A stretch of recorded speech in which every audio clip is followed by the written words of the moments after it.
অনেক দিন থেকেই আমার একটা পাহাড় কেনার শখ, কিন্তু পাহাড়কে বিক্রি করে তা জানি না।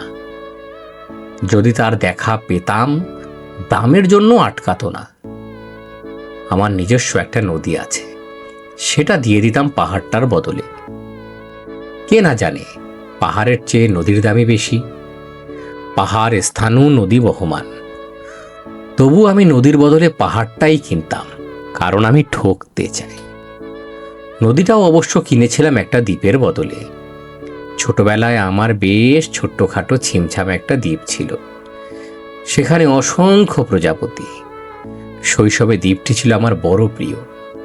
আমার যৌবনে দ্বীপটি আমার কাছে মাপে ছোট লাগতে লাগলো। প্রবাহমান ছিপছিপে তন্নি নদীটি বেশ পছন্দ হলো আমার। বন্ধুরা বলল, ওইটুকু একটা দ্বীপের বিনিময়ে এত বড় একটা নদী পেয়েছিস, খুব জিতেছিস তো মাইরি। তখন জয়ের আনন্দে আমি বিহ্বল হতাম। তখন সত্যি আমি ভালোবাসতাম নদীটাকে। নদী আমার অনেক প্রশ্নের উত্তর দিত, যেমন বলতো আজ সন্ধ্যাবেলা বৃষ্টি হবে কিনা। সে বলতো আজ এখানে দক্ষিণা গরম হাওয়া। শুধু ছোট্ট একটা দ্বীপে বৃষ্টি, সে কি প্রবল বৃষ্টি, যেন একটা উৎসব। আমি সেই দ্বীপে আর যেতে পারি না। সে জানতো, সবাই জানে, শৈশবে আর ফেরা যায় না। এখন আমি একটা পাহাড় কিনতে চাই। সেই পাহাড়ের পায়ের কাছে থাকবে গহন অরণ্য। আমি সেই অরণ্য পার হয়ে যাব, তারপর শুধু রুক্ষ কঠিন পাহাড়।